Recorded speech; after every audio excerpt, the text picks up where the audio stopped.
L'automne est la saison la plus propice aux champignons. Le sol est encore chaud et à la moindre pluie, ils poussent en quelques heures. Mais où que ce soit, il faut savoir qu'il y a toujours un propriétaire et parfois des interdictions. La cueillette est réglementée, soumise à autorisation dans les forêts privées, publiques, communales ou domaniales. C'est un bien commun. Et le fait de donner la possibilité à tout le monde de pouvoir ramasser des champignons, c'est aussi leur dire attention, ne ramassez pas tout, ramassez seulement le nécessaire pour les apprécier. Soit juste ce qu'il faut pour une consommation familiale basée sur une quantité de 5 litres par personne. Ce panier, en fait, c'est un panier de 10 litres. Ce qui veut dire que si vous remplissez ce panier, c'est pour 2 personnes. Si vous êtes tout seul, la moitié du panier, 5 litres. Entre 5 et 10 litres, c'est une amende forfaitaire de 135 € quand même. Donc 5 litres à 135 €, ça fait cher le kilo de champignons. Et puis au-delà, c'est un procès verbal.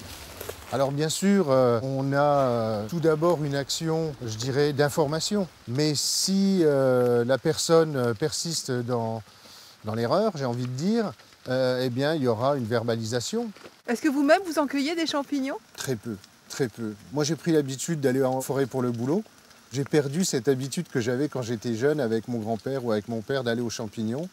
Je cueille que les principaux que tout le monde connaît, la girole, la trompette des morts. Je suis très restreint dans mes choix. C'est d'ailleurs ce qui est recommandé pour éviter de se tromper. Malgré cette précaution, régulièrement, il y a des erreurs. Les pharmaciens peuvent en témoigner.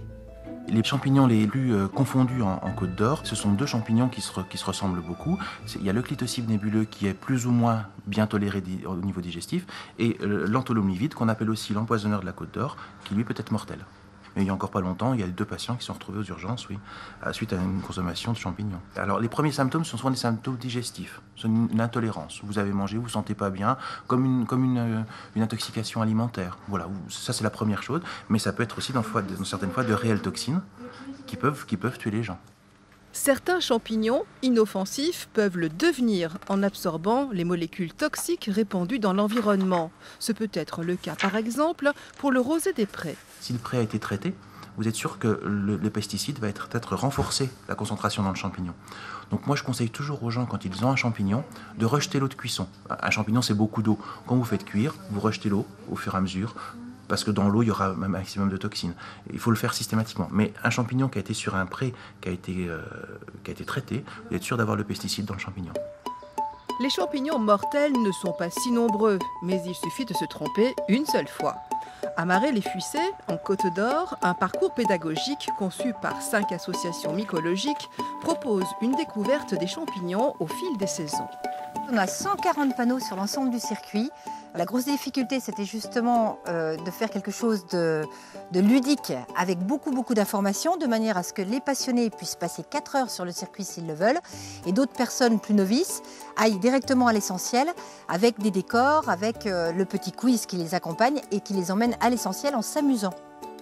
Parmi ces champignons, il en est un qui pousse sous terre, la truffe, sauvage, à 95% en Bourgogne. Ici, on peut apprendre comment la cultiver. On a fait une plantation truffière, mais sous forme de labyrinthe. Un vrai petit labyrinthe truffier, dans lequel on présente 5 modes de plantation différents, parce qu'il n'y a pas qu'une façon de planter des arbres. 7 essences truffières, il n'y a pas que le chêne qui fabrique des truffes, et on explique pourquoi aussi. Et surtout, comment on met en place une plantation truffière et comment on l'entretient pour avoir le maximum de truffes et les plus grosses possibles. La production de truffes de Bourgogne est largement encouragée. La demande est bien supérieure à l'offre. Historiquement, c'est la première à avoir été servie à la table des rois de France. Arrivant à maturité juste pour les fêtes de fin d'année, le diamant noir des gastronomes est le plus noble des champignons.